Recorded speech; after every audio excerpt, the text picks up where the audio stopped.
सृष्टि के रचयिता, चार मुखों वाले ब्रह्मा, जिन्होंने देवताओं, ऋषियों और मनुष्य को ज्ञान दिया, एक दिन वही ब्रह्मा एक छोटे से ग्वाल बाल के सामने स्वयं को असहाय पाए। उन्होंने भगवान श्री कृष्ण की परीक्षा लेने का साहस किया, लेकिन अगले ही क्षण उनका पूरा ज्ञान, उनका अहंकार और उनकी योग शक्ति सब कुछ बिखर गया। राधे राधे दोस्तों। अगासुर जैसे भयानक असुर का वध करने के बाद श्री कृष्ण अपने ग्वाल मित्रों के साथ यमुना के सुंदर तट पर पहुंचे। चारों ओर खिले हुए कमल, मंद मंद बहती शीतल हवा, मोरों का नृत्य और पक्षियों का मधुर कलरव, मानो स्वयं प्रकृति भगवान का स्वागत कर रही है। श्री कृष्ण मुस्कुराकर बोले, मित्रों देखो, यह स्थान कितना सुंदर है। क्यों ना आज हम सब यहीं बैठकर भोजन करें। सभी बालक प्रसन्न होकर बैठ गए। उन्होंने वृक्षों की पत्तियों और फूलों को अपनी थाली बना लिया और बीच में बैठे थे वृंदावन के सबसे प्रिय, सबके प्राण श्री कृष्ण। उनके एक हाथ में दही चावल का ग्रास था, कमर में बांसुरी खसी हुई थी और चारों ओर बैठे मित्र प्रेम से उन्हें निहारते हुए भोजन कर रहे थे। यह दृश्य इतना दिव्य था कि स्वर्ग के देवता भी आकाश से इसे देख रहे थे। उसी समय सृष्टि के रचयिता ब्रह्मा जी भी इस अद्भुत लीला को देखने पहुंचे। उन्होंने अपनी आंखों से देखा, एक छोटा सा ग्वाल बाल कुछ ही क्षण पहले अगासुर जैसे महादैत्य का अंत कर चुका है और अब उसी सरलता से अपने मित्रों के साथ बैठकर भोजन कर रहा है। ब्रह्मा जी के मन में विचार उठा, क्या यह सचमुच वही परम भगवान है या कोई असाधारण योगी? उनके मन में एक सूक्ष्म संदेह जन्म ले चुका था और यही संदेह आगे चलकर पूरे ब्रह्मांड की सबसे अद्भुत लीला का कारण बनने वाला था। उधर भोजन करते करते बछड़े हरी हरी घास के लालच में धीरे धीरे जंगल की ओर निकल गए।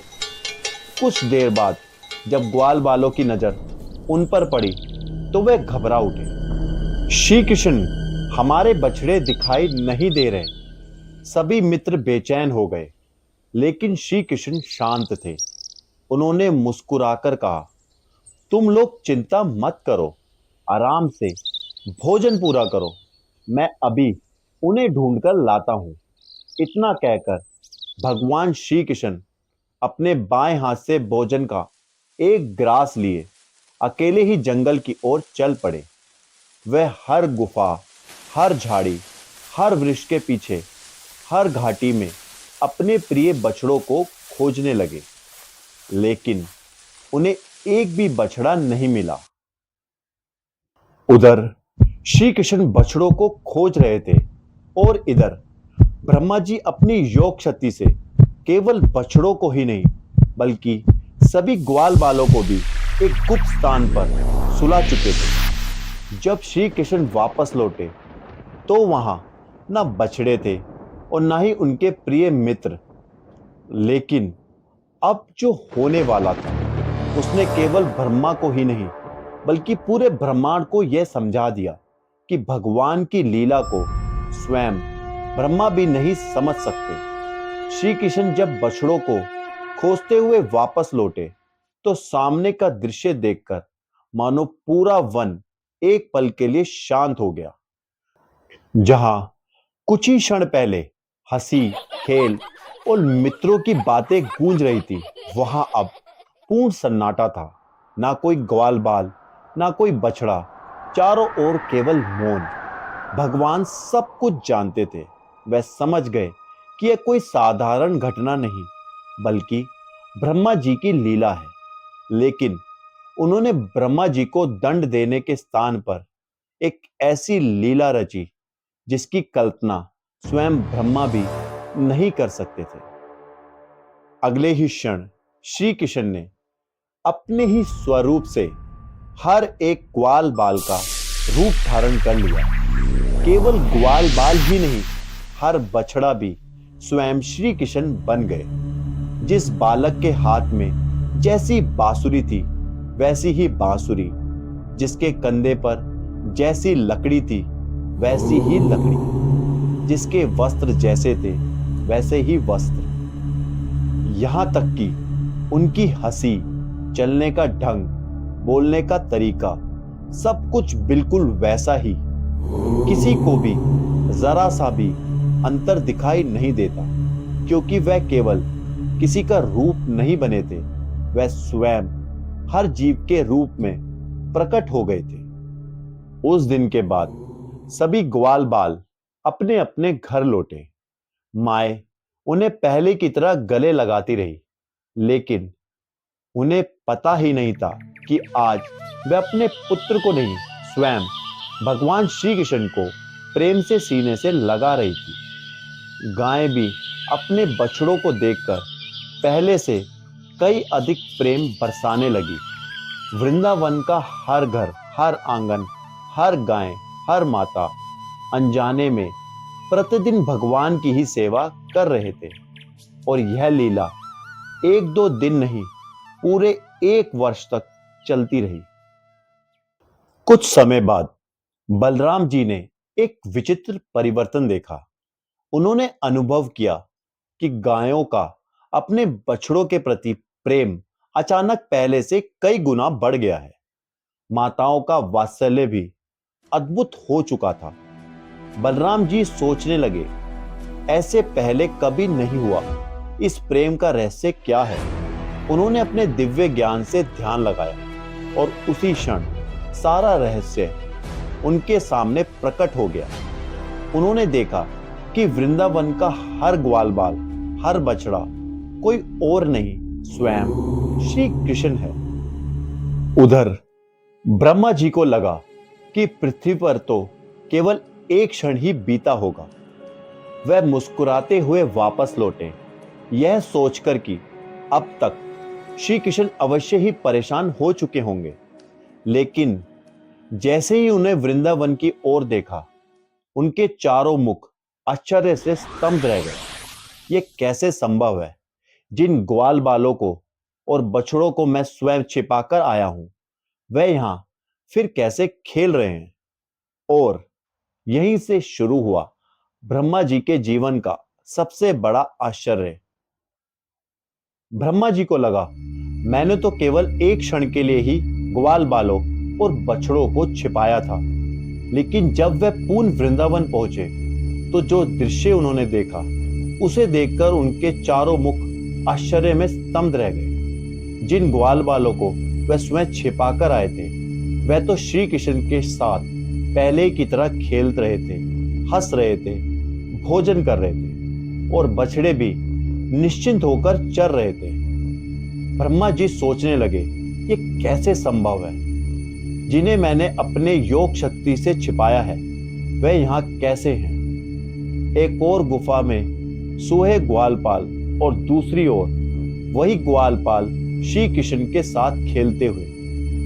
ब्रह्मा जी की बुद्धि भ्रमित हो गई। उनकी समस्त योग शक्ति उस एक बालक के सामने मौन हो चुकी थी। उसी क्षण श्री कृष्ण ने अपनी योग माया का आवरण हटा लिया और फिर एक ऐसा दृश्य प्रकट हुआ जिसे देखकर स्वयं ब्रह्मा जी भी कांप उठे। वृंदावन का प्रत्येक ग्वाल बाल, प्रत्येक बछड़ा क्षण भर में 4 भुजाओं वाले भगवान नारायण के स्वरूप में बदल गया। हर स्वरूप के हाथों में शंख, चक्र, गदा और कमल सुशोभित थे। उनके श्रृंगारों पर पीतांबर लहरा रहा था। वक्षस्थल पर श्रीवत्स का चिन्ह, गले में वैजयंती माला और मुख पर अनंत करुणा की मुस्कान। चारों दिशाएं अनगिनत नारायण स्वरूप से भर गई। ब्रह्मा जी जहां भी देखते, उन्हें केवल भगवान ही दिखाई देते। अब ब्रह्मा जी समझ चुके थे, यह कोई साधारण ग्वालबाल नहीं, स्वयं स्वस्थ ब्रह्मांड के स्वामी हैं। उनका अहंकार क्षण भर में चूर चूर हो गया। वह तुरंत अपने हंस वाहन से नीचे उतरे और साक्षात बालक कृष्ण के चरणों में दंडवत होकर गिर पड़े। बार बार प्रणाम करने लगे। उनके चारों मुकुट भगवान के चरण कमलों का स्पर्श कर रहे थे। उनकी आंखों से पश्चाताप के आंसू बह रहे थे, मानो वे अपने ही अश्रुओं से भगवान के चरणों का अभिषेक कर रहे हों। कुछ देर तक वह कुछ बोल ही नहीं सके, केवल भगवान को निहारते रहे। कंपित स्वर में ब्रह्मा जी बोले, प्रभु, मैंने आपको एक साधारण बालक समझकर आपकी परीक्षा लेने का प्रयास किया, लेकिन आज समझ गया कि मेरी सारी शक्ति, मेरा सारा ज्ञान आपकी एक लीला के सामने कुछ भी नहीं। आपकी महिमा को बुद्धि से नहीं, केवल भक्ति से जाना जा सकता है। ब्रह्मा जी बार बार भगवान से क्षमा मांगते रहे और भगवान अपने स्वभाव के अनुसार मुस्कुराते रहे, क्योंकि भगवान दंड देने में नहीं, क्षमा करने में आनंद पाते हैं। लेकिन दोस्तों, यह लीला केवल ब्रह्मा जी के मोह की कथा नहीं है। इसके भीतर भगवान श्री कृष्ण ने हम सबके लिए कुछ ऐसे आध्यात्मिक रहस्य छिपाए हैं जिन्हें समझे बिना यह कथा अधूरी रह जाती है। ब्रह्मा जी को मोह क्यों हुआ? वह तो सृष्टि के सबसे बड़े ज्ञानी थे, फिर भी भगवान ने उन्हें मोह में क्यों डाल दिया? क्योंकि भगवान हमें यह सिखाना चाहते हैं कि भगवान को केवल ज्ञान से नहीं, उनकी कृपा और भक्ति से जानना जा सकता है। जब स्वयं ब्रह्मा भगवान की लीला को पूरी तरह नहीं समझ सके, तो हमें अपने ज्ञान का भी कभी अहंकार नहीं करना चाहिए। भगवान ने स्वयं हर ग्वाल बाल और हर बछड़े का रूप क्यों धारण किया? वह चाहते तो एक ही क्षण में ब्रह्मा जी से सबको वापस ला सकते थे, लेकिन उन्होंने ऐसा नहीं किया, क्योंकि वृंदावन की हर माता और हर गाय अपने पुत्र और अपने बछड़े के रूप में स्वयं भगवान को प्रेम करना चाहती थी। भगवान ने पूरे 1 वर्ष तक हर घर में पुत्र बनकर, हर गौशाला में बछड़ा बनकर अपने भक्तों का निष्काम प्रेम स्वीकार किया। एक ही वर्ष क्यों? क्योंकि भगवान केवल चमत्कार नहीं दिखा रहे थे, वह वात्सल्य प्रेम का रस स्वीकार कर रहे थे। पूरा 1 वर्ष हर मां ने कृष्ण को अपने पुत्र की तरह गले लगाया और हर गाय ने कृष्ण को अपने बछड़े की तरह दूध पिलाया। भगवान अपने भक्तों के प्रेम के भूखे हैं, चमत्कार के नहीं। ब्रह्मा जी का केवल एक क्षण पृथ्वी का 1 वर्ष कैसे बन गया? क्योंकि समय भगवान को नियंत्रित नहीं करता। भगवान स्वयं समय के भी स्वामी है। उनके लिए एक क्षण, 1 वर्ष या एक युग सब समान है।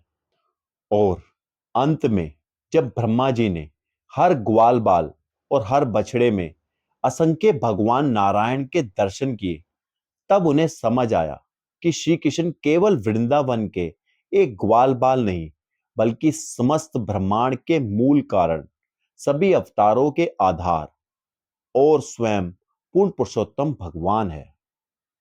इसलिए दोस्तों, यदि हमारे भीतर ज्ञान के साथ विनम्रता, भक्ति के साथ समर्पण और जीवन में श्री कृष्ण का स्मरण है, तो भगवान स्वयं हमारे जीवन के हर कमी को पूर्ण कर देते हैं।